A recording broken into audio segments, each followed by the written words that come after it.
Computers, I've loved them since I've been able to afford to have my own, right back in the beginning of the modern home computer era, the 1980s.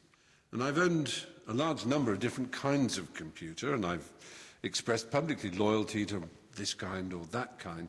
But recently my mind has turned, as many people's have, to this whole business of free software.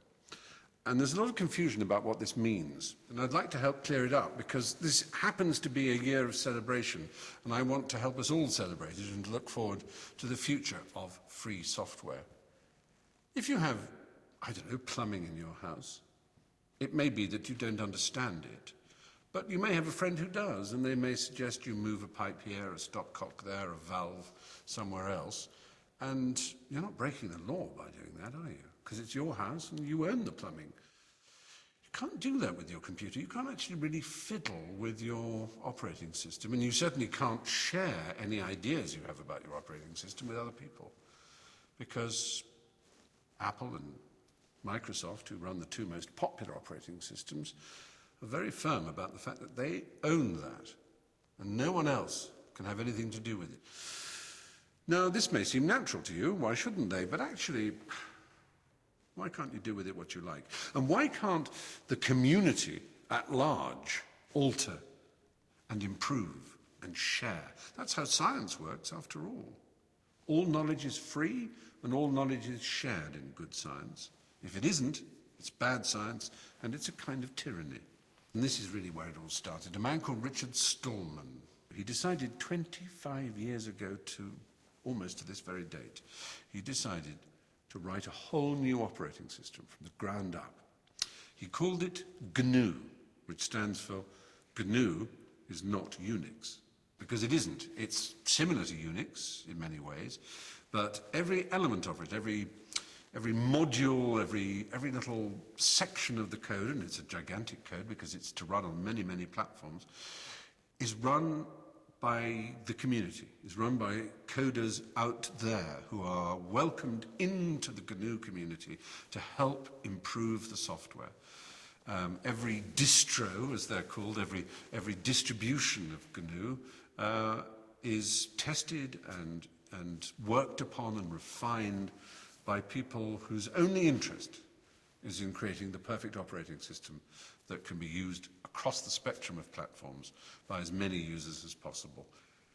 Now, there came a time when the kernel, which is the sort of central part of an operating system, needed to be written, and a man called Linus Torvalds, of whom you may have heard, wrote the kernel, and it was named after his name, Linus. It was known as Linux, or Linux, as some people pronounce it.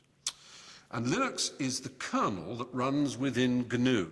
And I'm here, as it were, simply to remind you that GNU and Linux are the twin pillars of the free software community.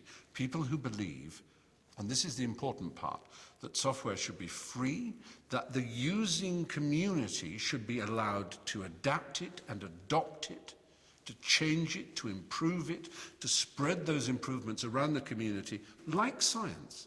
That's basically what it's saying. In the same way that good scientists share everything and all knowledge is open and free, so it should be with an operating system. So if you're a supporter of GNU, if you're a supporter of Linux and Free Software Foundation, well, what can I do, you're probably wondering.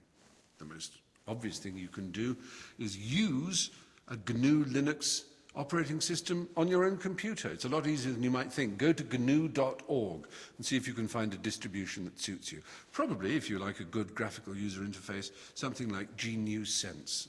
GNU Sense. You'll see it there on gnu.org. Or, if you're a really smart cookie, you might want to do your own coding. You might want to contribute to the sum of knowledge that makes GNU and Linux what they are. Either way, I hope you will join me in wishing GNU a very happy 25th birthday. Let's do that now, actually. So, happy birthday, GNU. 25 years old. The operating system of the future. Freedom!